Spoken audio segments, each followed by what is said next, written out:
जितनी भी जानकारियां हैं वो मैं आपको दूंगा लेक्चर नंबर 4 में, फिर अंत में लेक्चर नंबर 5 रहेगा। ठीक है, तो चलिए शुरू करते हैं लेक्चर नंबर 1। तो सबसे पहले अगर बात की जाए तो पृथ्वी के हेलो बच्चों, आज हम लोग शुरू करने वाले हैं एक नया अध्याय जो कि है अध्याय 2, पृथ्वी की मूल बातें। इस अध्याय को मैंने 5 लेक्चर्स में डिवाइड किया है, जिसमें हम लोग सबसे पहले पढ़ेंगे पृथ्वी की मूल बातें जो कि बेसिक्स होंगे। उसके बाद अक्षांश के बारे में समझेंगे, देशांतर के बारे में समझेंगे और पृथ्वी ग्रहण और अरोरा से जुड़ी जो भी अभी घटनाएं होती हैं उनसे संबंधित जितनी भी जानकारियां हैं वो मैं आपको दूंगा लेक्चर नंबर 4 में, फिर अंत में लेक्चर नंबर 5 रहेगा।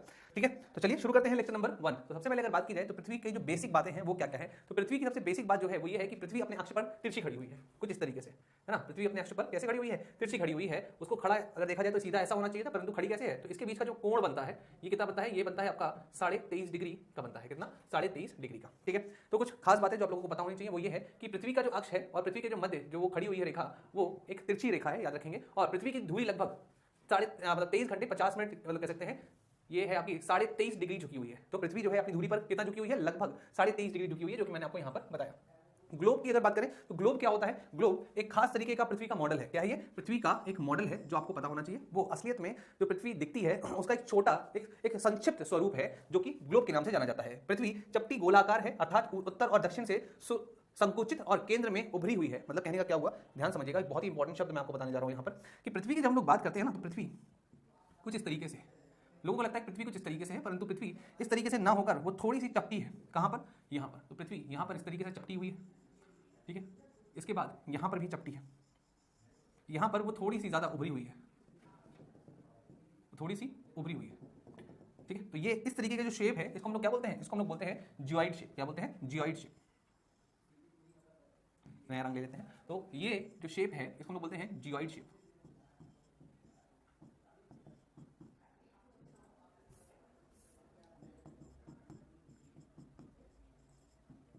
जियोइड शेप, ठीक है।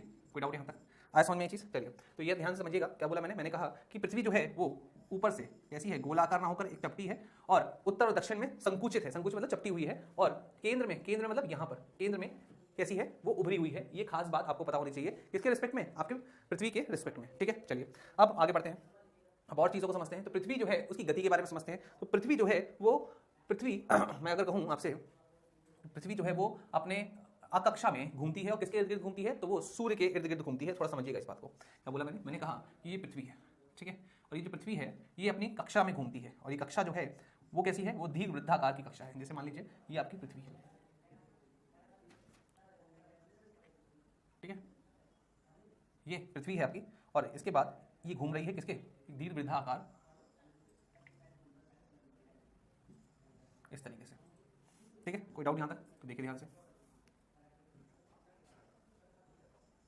ये है पृथ्वी और ये घूम रही है कक्षा में। इसको क्या बोलते हैं, इसको हम लोग बोलते हैं कक्षा,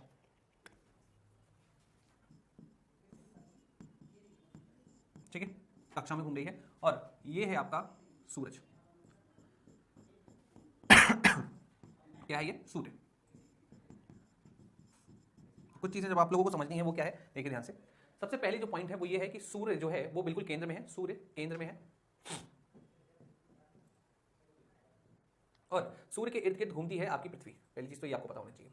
अब जब सूर्य के इर्द गिर्द जब पृथ्वी घूम रही है, पृथ्वी दो तरीके की चाल को देखती है। पृथ्वी जो है अगर बात की जाए आपसे तो दो प्रकार की चाल चलती है। सबसे पहले होती है घूर्णन गति, घूर्णन गति, और दूसरी जो होती है वो होती है आपकी परिक्रमा, परिक्रमा। तो ये जो परिक्रमा क्या होता है, घूर्णन गति क्या होती है, तो चलिए थोड़ा हम लोग देखते हैं ध्यान से। सबसे पहले घूर्णन गति की बात करते हैं। तो घूर्णन गति का मतलब होता है पृथ्वी अपने अक्ष पर जब घूमती है तो उसे क्या बोलते हैं, उस गति को हम लोग बोलते हैं घूर्णन गति। उस प्रक्रिया को क्या कहते हैं, घूर्णन कहते हैं। और परिक्रमा की जब हम लोग बात करते हैं तो ये जब पृथ्वी सूर्य के इर्द गिर्द या सूर्य का चक्कर लगाती है, चक्कर लगाती है, ठीक है। तो ये है हम लोगों का पृथ्वी किस तरीके से सूर्य के इर्द गिर्द चक्कर लगाती है, उसको क्या बोलते हैं, परिक्रमा कहते हैं। ध्यान समझिएगा, बहुत इंपॉर्टेंट है। मैं इसको एक बार फिर से बना देता हूं और बहुत इजीली आपको समझाने की कोशिश करूंगा मैं। सबसे पहले देखिए ये पृथ्वी है, ठीक है, पृथ्वी का ये कक्षा है, और इसको हम लोग थोड़ा और डिटेल में समझते हैं। और इसके बीच में आपको मिलेगा सूर्य, ठीक है। तो मैंने अभी आपको बना के दिखाया था, फिर से मैं एक बार बस बना रहा हूँ, ठीक है। चलिए इसके बाद आपको मिलने वाली है पृथ्वी। मान के चल रहे हैं पृथ्वी जो है वो यहाँ पर है, और अब आसानी से हम लोग इसको समझ पाएंगे।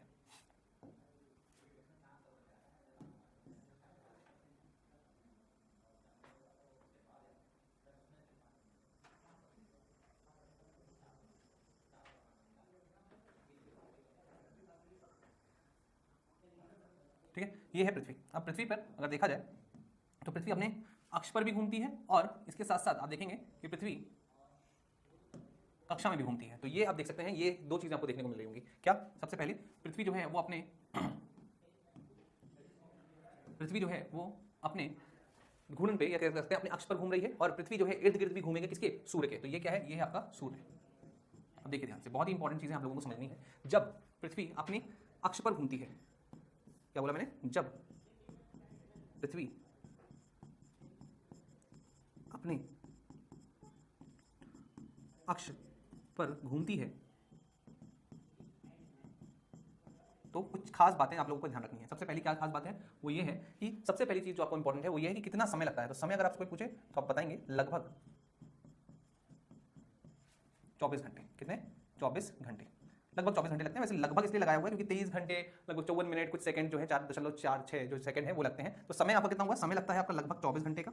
और इसमें दूसरी चीज जो है, पृथ्वी घूमती कैसे है? तो ये भी बहुत बार सवाल पूछ लिया जाता है कि पृथ्वी जो है वो पश्चिम से पूरब घूमती है। बोले सर क्या बोल रहे हैं? पश्चिम से पूरब? हाँ, पश्चिम से पूरब की ओर घूमती है। पश्चिम से पूरब की ओर घूमती है। ठीक है, पहली चीज तो ये याद रखना है। समय कितना लगता है ये हम लोगों ने देख लिया। क्या घूमती है, कैसे घूमती है, ये भी हम लोगों ने देख लिया। अब ध्यान से देखिए, बहुत इंपॉर्टेंट है। यहाँ पे जब हम लोग बात करते हैं तो ये अब जो पृथ्वी जो अपने अक्ष पर तिरछी खड़ी हुई है, खड़ी कैसे होना चाहिए था? खड़ा तो ऐसे होना चाहिए था। देखिए ध्यान से, खड़ा कुछ इस तरीके से होना चाहिए था। ठीक है, और वो कुछ इस तरीके से खड़ी हुई है। तो ये देखिए ध्यान से, बहुत इंपॉर्टेंट है कि खड़ा कैसे होना चाहिए था? खड़ा इस तरीके से होना चाहिए था। एक सेकेंड।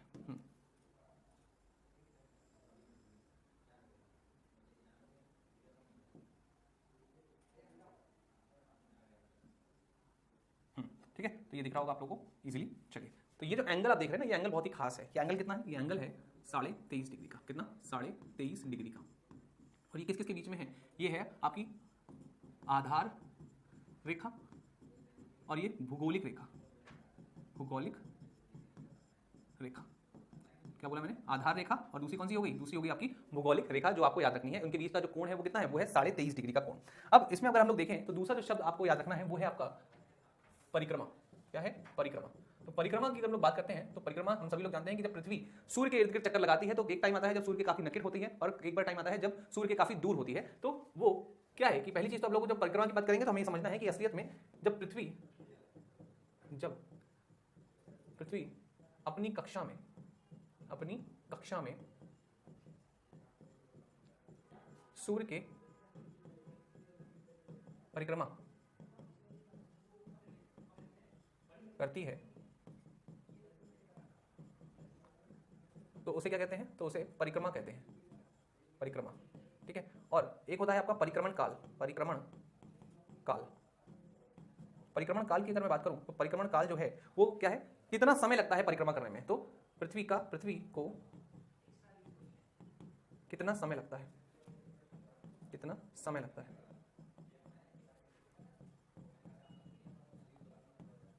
ठीक है, किसमें? परिक्रमा करने में। उसको बोलते हैं परिक्रमण काल। और कितना होता है? 365 दिन का होता है और 6 घंटे भी लगते हैं। तो इसलिए कभी कभी 4 साल बाद क्या हो जाता है? 6 घंटे जोड़ दोगे तो एक बार 24 घंटे बन गए तो वो एक दिन बन गया। तो इसलिए क्या होगा? 365 के पास एक दिन और जोड़ दिया जाता है। ठीक है, कोई डाउट यहाँ तक आया समझ में? चीज तो ये हम लोगों ने देखा कि पृथ्वी की दो खास गतियां हैं, दो खास तरीके से वो घूमती है। एक अपने अक्ष पर घूमती है और एक पृथ्वी अपनी कक्षा में घूमती है। ये हम लोगों को पता होना चाहिए था। अब अगर हम लोग बात करें तो जब ये पृथ्वी अपने कक्षा में घूम रही है तो वो जो परिक्रमा कर रही है तो इसका प्रभाव क्या पड़ता है? प्रभाव की जब हम लोग बात करेंगे तो देखिए ध्यान से, इसको नेक्स्ट स्लाइड में देख लेते हैं। यहाँ पर परिक्रमा का प्रभाव अगर देखा जाए तो सबसे पहला जो पॉइंट आपका बनेगा वो कौन सा है? वो है आपका कि मौसम में परिवर्तन आता है। मौसम में परिवर्तन, सबसे इंपॉर्टेंट चीज जो आपको पता होनी चाहिए वो क्या है? मौसम में परिवर्तन।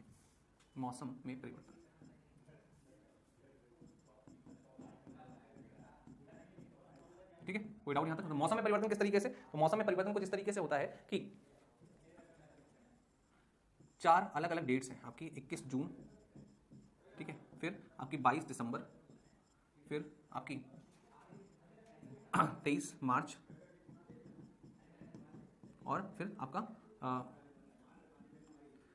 22 सितंबर, 22 सितंबर।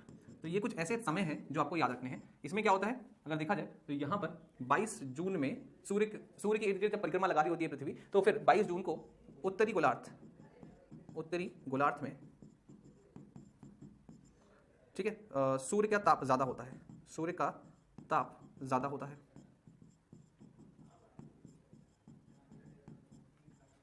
ठीक है, फिर 22 दिसंबर में दक्षिणी गोलार्ध में सूर्य का ताप ज्यादा होता है, दक्षिणी गोलार्ध में।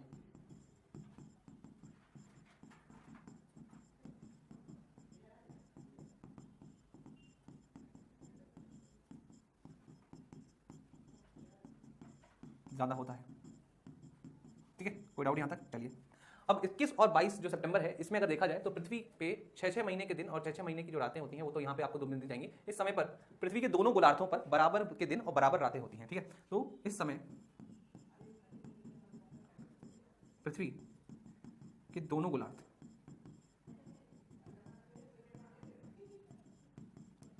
ठीक है, सामान्य ताप में होते हैं, सामान्य ताप में होते हैं। और सामान्य ताप में होंगे तो भाई सीधी सी बात है, आपका तापमान बराबर होगा तो मौसम भी उसी तरीके का होगा, और इसीलिए परिक्रमा का जो सबसे बड़ा प्रभाव है वो है मौसम में परिवर्तन। इसी तरीके से अगर आप ध्यान से देखें तो मैं जो ये दिखा रहा हूँ, ये क्या है, यहाँ पर ये है आपका 21 जून, 21 जून जो है ये, ठीक है, फिर ये है आपका 22 दिसंबर, ये आपका 22 सितंबर, और ये आपका 23 मार्च। ठीक है, तो ये इस तरीके से आपकी पृथ्वी जो है सूर्य के इर्द गिर्द घूम रही होती है, ये हम लोगों को पता चल गया। अब जो दूसरी जो खास बात है वो क्या है, जब परिक्रमा का प्रभाव समझ में आ गया, अब हम लोग देख लेते हैं दूसरा जो पॉइंट आता है वो है घूर्णन का प्रभाव।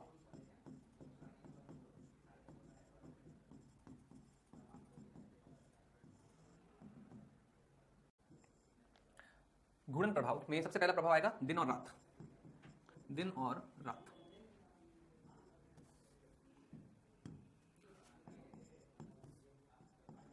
दिन और रात,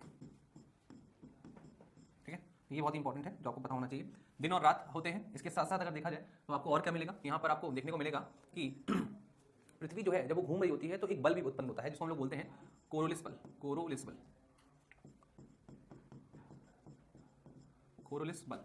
ठीक है, और ये जो कोरोलिस बल है ये किस वजह से उत्पन्न हो रहा है, ये पृथ्वी के घूमने की वजह से उत्पन्न हो रहा है, पृथ्वी के घूमने की वजह से, घूमने के कारण। और घूमने के कारण ये असलियत में क्या करता है, ये जो हवाएं चल रही होती हैं उसको, उसमें उनकी दिशाओं में प्रभाव डालता है। तो कोरोलिस बल जो है वो पवन की दिशाओं में, पवन की दिशाओं में प्रभाव डालता है, दिशाओं में प्रभाव डालता है। ठीक है, ये भी आपको पता चल गया है। तीसरा पॉइंट जो है वो याद रखना है कि सूर्य के जब पृथ्वी जो है वो जब इर्द गिर्द घूमती है किसके, सूर्य के, और उसके साथ साथ जब वो पृथ्वी अपने अक्ष पर भी घूम रही होती है तो उसमें आप देखेंगे कि तापमान में भी प्रभाव आता है, तापमान और दाब में प्रभाव आता है। और इसीलिए आप देखेंगे कि जब ये घूमेगी तो भाई सीधा फंडा है कि जो समुद्री लहरें हैं, समुद्री आपकी लहर हैं, उनमें भी प्रभाव आता है, में प्रभाव डालता है। ठीक है, तो ये खास चीज है कि घूर्णन का जो प्रभाव है वो असलियत में कौन कौन सी चीजों में प्रभाव डाल रहा है। तो घूर्णन का, या पृथ्वी जो अपने अक्ष पर घूमती है उसमें सबसे पहले होता है दिन रात। तो दिन रात को थोड़ा समझते हैं, देखिए ध्यान से दिन रात कैसे होता है। तो देखिए ये पृथ्वी है अगर, ठीक है, और इसमें ये है आपकी पृथ्वी जो तिरछी खड़ी हुई है अपने अक्ष पर, और यहां पर हम देखें अगर ये है, ये हिस्सा है, ठीक है। चलिए अब यहां पे सूर्य है, यहां पर आपका सूरज है, देखिए ध्यान से, यहां पे अगर सूरज है तो आप मुझे बताइए पृथ्वी के कौन से हिस्से पर सूर्य की किरणें पड़ने वाली हैं। तो पृथ्वी की सूर्य की जो किरणें पड़ने वाली हैं वो यहां से यहां जाएंगी, और ये कैसी हैं, ये ऐसी हैं। ठीक है, अब देखिए ध्यान से, और इनको थोड़ा पतला कर देते हैं जिससे कि आप आसानी से समझ पाएंगे। और ये है सूर्य की किरणें, तो सूर्य की किरणें इधर जा रही हैं, इधर जा रही हैं, इधर जा रही हैं, इधर जा रही हैं, ठीक है, और इसके साथ साथ आप देखिए सीधे निकल जाएंगी, और इसके बाद ये इधर जा रही हैं, ये इधर जा रही हैं, ये देखिए। तो आप आसानी से समझ पा रहे हैं कि पृथ्वी अगर घूम नहीं रही होती तो पृथ्वी के केवल एक ही हिस्से पर क्या होता है, दिन होता है, और दूसरे हिस्से पर रात होती है। क्योंकि ये वाला जो हिस्सा आप देख रहे हैं, ये वाला हिस्सा, ये वाला जो हिस्सा आप देख रहे हैं, ये हिस्सा जो है यहाँ पर कोई भी रोशनी नहीं पड़ रही है, ठीक है। तो जब ये रोशनी नहीं पड़ रही यहाँ पर, तो यहाँ पे हमेशा क्या रहेगा, यहाँ पे हमेशा अंधकार रहेगा, और अंधकार रहेगा तो ये यहाँ पे रात रहेगी। तो यहाँ पे ये रात है और ये है आपका दिन, ठीक है। तो रात और दिन आपको ये चीज समझ में आ गई। अच्छा, ऐसा नहीं कि पृथ्वी पर जो रात और दिन है वो आपके घूमने की वजह से तो है ही है, पर आप देखें ध्यान से कि पृथ्वी पर कहाँ कहाँ रोशनी पड़ रही है, उसका एक कारण जो है वो पृथ्वी अपने अक्ष पर जो झुकी हुई है वो भी है। अगर आप देखें ध्यान से तो पृथ्वी पर ये वाला जो हिस्सा आप देख रहे हैं, ये वाला हिस्सा कौन सा है, ये हिस्सा जो है अगर देखा जाए तो ये पूरा का पूरा आपका उत्तरी गोलार्ध का हिस्सा है। ज्यादा हिस्सा जो है वो उत्तरी गोलार्ध का जो है वो आपको क्या प्राप्त कर रहा है, वो प्राप्त कर रहा है रोशनी। और इसलिए हम देखेंगे जब वो रोशनी प्राप्त करेगा तो सीधा सा फंडा है वो क्या प्राप्त करेगा, वो ऊष्मा प्राप्त करेगा। जब वो ऊष्मा प्राप्त करेगा तो उसमें मौसम में भी परिवर्तन देखने को मिलने वाला है, ठीक है। कोई डाउट यहां तक? तो ये आपको पता होना चाहिए था। घूर्णन का प्रभाव दिन रात, कोरिलेसिस बल क्या होता है, जब पृथ्वी अपने अक्ष पर घूम रही होती है। पृथ्वी हमेशा कैसे घूम रही होती है, अपने अक्ष पर। तो याद रखेंगे वो हमेशा पश्चिम से पूरब की ओर घूम रही होती है। और ये जो कोरिलेसिस बल है ना, ये कोरिलेसिस बल याद रखेंगे सबसे खास क्या है कि ये ध्रुवों पर सर्वाधिक होता है, सर्वाधिक, ठीक है। और भूमध्य रेखा पर न्यूनतम होता है, भूमध्य रेखा पर, ठीक है, न्यूनतम होता है। अब क्वेश्चन आता है कि ऐसा क्यों, तो देखिए ध्यान से, बहुत ही इंपॉर्टेंट है ये समझना कि नोट पॉइंट बन जाएगा, ये नोट पॉइंट आपका बनेगा कि ऐसा क्यों होता है। उसका कारण है क्योंकि पृथ्वी अपने अक्ष पर घूमती है और उसका जो घूर्णन गति होती है, उसकी घूर्णन गति वो कैसी होती है, वो होती है अलग अलग। तो वो ध्रुवों पर ज्यादा होती है और क्या होती है, भूमध्य रेखा पर न्यूनतम होती है। तो कहने का मतलब क्या हुआ, ध्रुवों पर ज्यादा, और जब ज्यादा होगी तो भाई सीधी सी बात है कोरिलेसिस बल जो होगा वो भी ज्यादा होगा। और भूमध्य रेखा पर न्यूनतम होती है, ठीक है, न्यूनतम होती है। और इसलिए आप देखेंगे कि भूमध्य रेखा पर भी आपका जो कोरिलेसिस बल है वो न्यूनतम हो जाता है। तो ये कारण है कि पृथ्वी के घूर्णन या घूर्णन का जो प्रभाव है वो क्या क्या होता है। Getting my point? कोई डाउट यहाँ तक? चलिए आगे बढ़ते हैं नेक्स्ट। फिर देखते हैं पृथ्वी के घूर्णन के जो प्रभाव वो निम्नलिखित मैंने आपको बता ही दिए हैं। एक बार आप जल्दी से इसको फिर से देख लीजिए कौन कौन से प्रभाव है। देखिए सबसे पहले दिन रात होती है, हमने देख लिया। ये हवाओं में, महासागरीय धाराओं में दिशाओं में परिवर्तन होता है, ये भी हमने समझ लिया। हर दिन ज्वार का उठना और गिरना भी होता है। तो ध्यान समझिएगा कि ज्वार का उठना और गिरना इसके मुख्य दो कारण हैं, प्रमुख रूप से दो कारण हैं। कौन कौन से दो कारण हैं? पहला जो कारण है वो है आपका पृथ्वी जो है अपने अक्ष पर घूमती है, वो तो है ही है। इसके साथ साथ पृथ्वी और सूर्य के बीच का आकर्षण,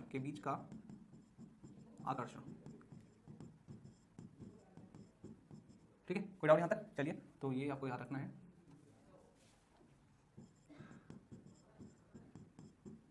उसके बाद पृथ्वी और चंद्रमा के बीच का आकर्षण, सॉरी, ये दो कारण हैं जिसकी वजह से ये दिन में ज्वार और उठना और गिरना देखने को मिलता है। इसके बाद हवाओं और महासागरों में दिशाओं में परिवर्तन जो कोरिलेसिस बल के कारण होता है, ये भी आपको समझ में आ चुका होगा। आगे बढ़ते हैं। फिर आता है पृथ्वी की परिक्रमा सूर्य के चारों ओर जो होती है, तो उसके बारे में कुछ चीजें जो आप लोगों को पता होनी चाहिए। सबसे पहले तो समय कितना लगता है, तो समय हम सभी लोगों ने पढ़ लिया है। वो समय जो लगता है वो है 365 दिन, 365 दिन और 6 घंटे। 6 घंटे। अब ये 6 घंटे अगर देखा जाए तो ध्यान समझिएगा कि प्रतिवर्ष 6 घंटे लगते हैं। तो प्रत्येक 4 साल में, प्रत्येक 4 वर्ष में क्या होगा, प्रत्येक 4 वर्ष में ये 6 घंटे मिल जाएंगे। 6 घंटे, 6 घंटे, 6 घंटे, ठीक है। तो ये कितना हो जाएगा, ये हो जाएगा 24 घंटे। तो 24 घंटे मतलब लगभग एक दिन हो जाएगा। और इसीलिए इसको हम लोग क्या बोलते हैं, इसको हम लोग बोलते हैं लीप ईयर। लीप ईयर जो होता है उसमें कितने दिन होते हैं, उसमें होते हैं 366 दिन। और वो जो एक दिन जो एक्स्ट्रा होता है वो कहाँ जाता है, वो फरवरी में जाता है। ये हम लोग पढ़ चुके हैं। इसके बाद यह गोलार्ध में मौसमों के परिवर्तन की ओर ले जाता है, ये ठीक है, हम लोग पढ़ चुके हैं। अब आता है एपीहीलियन और पेरीहीलियन। एपीहीलियन जो कि 4 जुलाई को होता है और पेरीहीलियन जो कि 4 जनवरी को होता है। ये क्या होता है, ध्यान से देखिए। पृथ्वी जो है वो अपने अक्ष पर घूम रही होती है और अपनी कक्षा में भी साथ साथ में घूम रही होती है। तो पृथ्वी जब अपनी कक्षा पर घूम रही होती है तो वो सूर्य के, कभी कभी ऐसा होता है कि सूर्य के बहुत ही करीब आ जाती है। सूर्य के जब करीब वो आती है, ठीक है, तब उसकी एक खास स्थिति होती है जो हम लोगों को समझनी है। और एक होती है वो स्थिति जब वो सबसे दूर होती है। तो ये बहुत ही इंपॉर्टेंट है, आपको समझना है कि ये है पृथ्वी और एक पृथ्वी ये भी है, ठीक है। ये आपका ये हिस्सा हो गया। 2 बार पृथ्वी मैंने बनाई है यहाँ पर। दोनों बार पृथ्वी बनाने का कारण जो है वो ये है कि भाई आपको बता सके कि यहाँ पर आप देखेंगे कि दूरी जो है ज़्यादा है और यहाँ पर ये जो दूरी है वो काफ़ी कम है। तो सबसे पहले समझिए कि ये क्या है, ये है आपका सूर्य। ये क्या है, ये है आपका सूर्य। ये क्या है, ये है आपकी पृथ्वी। ठीक है, पृथ्वी। कोई डाउट यहां तक आ रहा है समझ में? चलिए, तो यहां पर अगर हम देखें तो ये लिखा हुआ है एपीहीलियन। एपीहीलियन का मतलब होता है जो आपके बहुत दूर है, मतलब पृथ्वी इस समय सर्वाधिक दूरी पर होती है, सर्वाधिक दूरी पर होती है।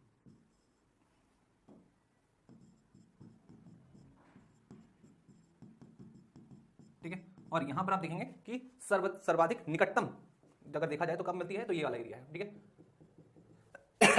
सबसे निकटतम होती है, सबसे निकटतम। तो इसको क्या बोलते हैं? इसको लोग बोलते हैं पेरीहीलियन। पेरीहीलियन। और ये पेरीहीलियन कब देखने को मिलेगा? पेरीहीलियन देखने को मिलेगा आपको 4 जनवरी को, 4 जनवरी को। और सबसे जब दूर होती है तो वो कब होती है? वो होती है आपकी 4 जुलाई को। और 4 जुलाई को हम लोग बोलते हैं क्या? एपीहीलियन कहते हैं। क्या कहते हैं? एपीहीलियन। तो ये एक दो शब्द हैं जो आपको बिल्कुल दिमाग में बैठा लेने हैं, एपीहीलियन। ठीक है, कोई डाउट यहां तक? चलिए, ये आप लोगों को पता होना ही होना चाहिए। अब 2 शब्द और भी आते हैं, उपभू और अपभू। तो उपभू और अपभू को समझने के लिए हमें नेक्स्ट स्लाइड पे जाना पड़ेगा। क्यों? क्योंकि पृथ्वी जो है वो अपने कक्षा में इर्द गिर्द चक्कर तो लगाती है, इसके साथ साथ इसके इर्द गिर्द भी कोई चक्कर लगाता है। वो कौन है? देखिए ध्यान से, तो ये तो सूरज है और इसके साथ साथ हम पृथ्वी भी बना लेते हैं। पृथ्वी को थोड़ा सा गाढ़ा बनाएंगे, तो ये जो आप देख रहे हैं पृथ्वी है, इसको थोड़ा बड़ा बना लेते हैं तो आपको समझ में आएगा थोड़ा। ठीक है, ये हमारे लिए खास नहीं है, इसको हटा सकते हैं अभी के लिए। ठीक है, आप देखिए ध्यान से, ये पृथ्वी है, इसको थोड़ा बीच में ले आते हैं। इसके बाद ये पृथ्वी है और पृथ्वी के इर्द गिर्द भी कोई चक्कर लगा रहा है। तो पृथ्वी के इर्द गिर्द कौन चक्कर लगा रहा है? वो लगाता है आपका चंद्रमा। कौन लगाता है? चंद्रमा। तो चंद्रमा ये है, जैसे मान के चल रहे हैं, ये क्या है आपका? चंद्रमा। ठीक है, अब चंद्रमा को अगर आप ध्यान से देखें तो चंद्रमा इर्द गिर्द लगा रहा है किसके चक्कर? वो लगा रहा है पृथ्वी के। और पृथ्वी किसके इर्द गिर्द लगा रही है? वो लगा रही है सूर्य के। तो जो चंद्रमा है इसको हम लोग क्या बोलेंगे? इसको हम लोग बोलते हैं उपग्रह। क्या कहते हैं? उपग्रह। और चंद्रमा उपग्रह जो है किसका है? ये पृथ्वी का उपग्रह है, पृथ्वी का उपग्रह।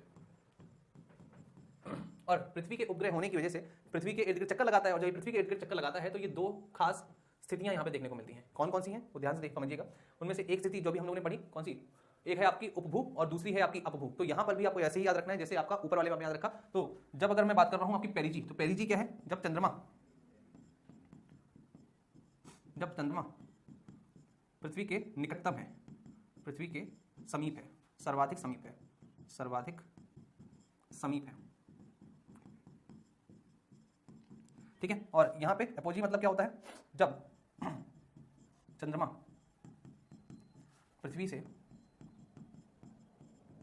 सबसे दूर है, सबसे दूर है।